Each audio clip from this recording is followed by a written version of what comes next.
Hi, Michael with you here to recap the Cleveland Browns and the Cincinnati Bengals Week 7 game from this past Sunday. The notes are courtesy of the NFL and Cleveland Browns apps and the television broadcast. Cincinnati started out with the ball, and on the game's second play, Malcolm Smith and Olivier Vernon stopped Giovanni Bernard for a 1-yard loss on 2nd and 1. However, the defense could not get off the field. A.J. Green was the recipient from Joe Burrow for a gain of 17 yards. Just a few plays later, it was 2nd and 5 from the Cleveland 45. Denzel Ward was in position to take down Tyler Boyd for a loss of 2. The aforementioned ball carrier then moved early, forcing 3rd and long. Again, Burrow made a throw, this time to Mike Thomas, to move the sticks to put the Bengals on the precipice of the red zone. Ronnie Harrison took down the rookie quarterback on the next play, making it 2nd and 10. Bernard took the handoff down to the 16. The Browns got off the field on 3rd and 3 because B.J. Goodson intercepted Burrow in the end zone, and he ran it out to the 4. So with a little over 9 minutes left in the first quarter, the game remained scoreless. Kareem Hunt toted the rock for 6, but the next play was unpleasant from a Cleveland point of view. Baker Mayfield's intended pass for Odell Beckham Jr. was intercepted by Darius Phillips and run back to the Browns' 24. J.C. Tretter was injured on the play, and Beckham was also hurt trying to make the tackle. As mentioned by Twitter and ESPN, Odell is out for the season, so hopefully he will be fine and fully fit next year. As for the on-field action, Boyd caught a 13-yard pass following the turnover. His name was called again by Burrow, but Kevin Johnson was called for defensive pass interference. The ball was placed at the 1. The quarterback sneak did not work the first time, but the second did, and Randy Bullock's point-after touchdown changed the score to 7-0 past the midway point of the period. A touchback occurred, then Hunt ran for a first down, netting 11.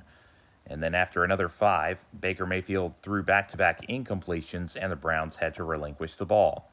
Tavir Thomas was out of bounds on the punt. Otherwise, Cincinnati would have been on their 10-yard line, but the do-over meant the Bengals were 15 yards further up the field on their next series following the punt. Drew Sample did enough to move the chains on 2nd and 10. After Sheldon Richardson held Giovanni Bernard to just 1 yard, Joe Burrow went back to Tyler Boyd, but instead of 3rd and 2, Vincent Taylor was called for a personal foul as he lowered his head to initiate contact. So the Bengals had a first down. And then 2 plays after that, Myles Garrett came up huge again. He forced a fumble of the LSU quarterback, and Harrison took the ball going out of bounds at the Bengals' 33. Kareem ran for a dozen on first down, but Logan Wilson tackled the Toledo running back, which stalled the drive. Mayfield could not complete passes in the direction of David Njoku nor Jarvis Landry. So Cody Parkey made good from 43 to put Cleveland on the scoreboard 7-3. Dontrell Hilliard stopped Brandon Wilson shy of the 20 on the ensuing kickoff. Still, both defenses found it tough to get off the field for the rest of the contest. Bernard got an 8-yard pickup on 1st and 10. 2 plays later, A.J. Green closed the quarter out with a 22-yard reception as Richardson's offside penalty would be declined. Bernard took a short pass, which added 25 yards to the ledger for the home side. After Boyd moved the sticks on 3rd and short, the defense stood tall. Mack Wilson held Samaje Perine to 3 yards. Then Vernon was in coverage on Burrow's pass attempt to Boyd. Johnson and Richardson combined for a sack on 3rd down to force a Bullock field goal, which was good from 37 yards away. Following the touchback, the Browns got the ball back with more than 11 minutes remaining in the second quarter, behind on the scoreboard 10-3. Baker Mayfield began to show his stuff. He completed a pass to Landry up to the Bengals' 47. Cleveland tried a gadget play as Jarvis caught a pass and lateral to Hunt, but it wound up losing 3 on the play. Undeterred, Kareem got 17 on the next 2 carries. Dearness Johnson took the next run for 3, setting up 3rd and 5. Cincinnati jumped off sides, which gave the visiting team a new set of downs at the 25. Though Landry lost a yard, Richard Higgins caught a pass over the middle, setting up 3rd and short. Landry got the necessary yardage down to the 11. Hunt was brought down behind the line of scrimmage by Josh Bynes.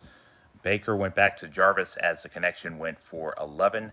Then the drive was finished off on a Mayfield to Harrison Bryant 3-yard touchdown completion. Parkey's kick put the Browns back on level terms inside of 4 minutes remaining until halftime. Cincinnati kept advancing the ball.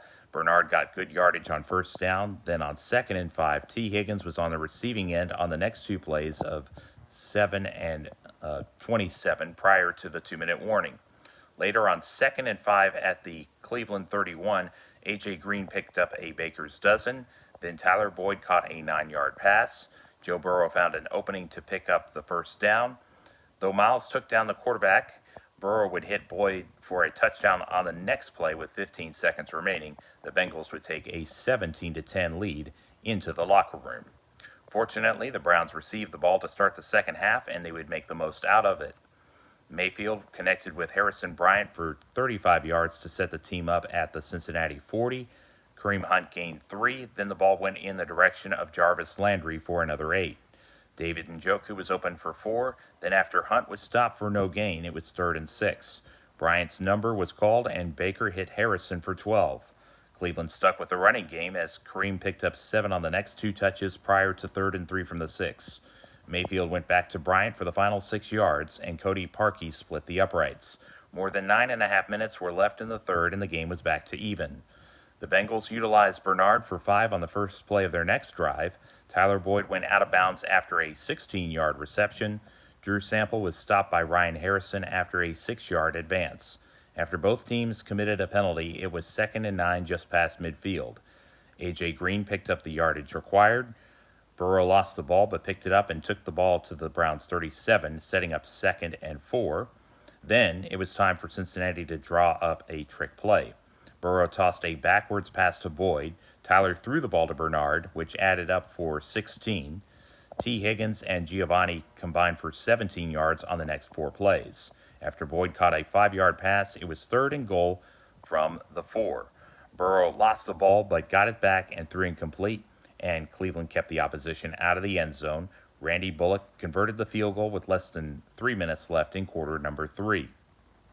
Donovan Peoples-Jones took the kickoff return out to the 21, and the Browns would methodically work their way down the field.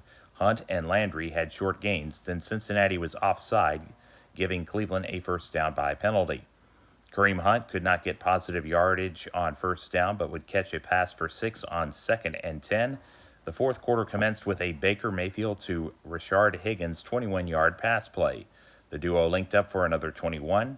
From the 19, Hunt gained 3 yards, and the Browns were able to finish the possession with 7 points because Mayfield found Njoku across the middle, and the new score was 24-20, less than 2 minutes into the final 15 minutes of regulation. Still, the game had many more twists and turns. Following Brandon Wilson's return, the Bengals started from their 20. A.J. Green and T. Higgins combined for 15 on the first 2 plays via the aerial attack.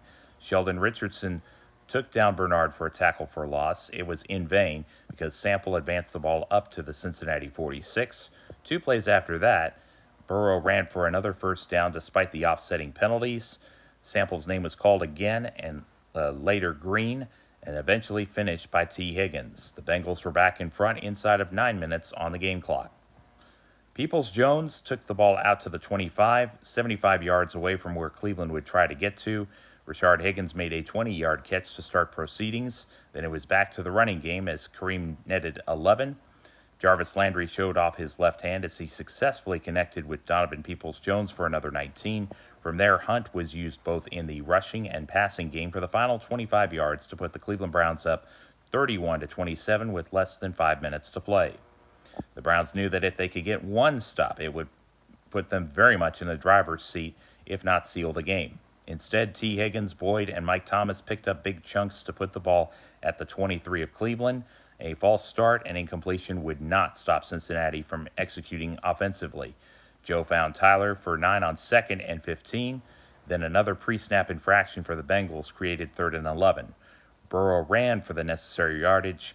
Then Bernard carried the ball 4 straight plays. The last one came with 1:06 left for the latest change on the scoreboard, 34-31. It turned out that having the ball with the aforementioned time was crucial. The ball was booted into the end zone, but Cleveland did not necessarily have to go the distance, knowing that a field goal would force overtime. Thankfully for the Browns, they had other ideas. Donovan Peoples-Jones began the drive with a catch in the field of play for 13. Richard was able to do likewise, but on this occasion he was able to step out at the Cleveland 46. Replay confirmed the catch with 39 seconds left. Higgins saw the ball again down to the Bengals 24, and the offense got in position for Mayfield to spike the ball, stopping the clock at 16.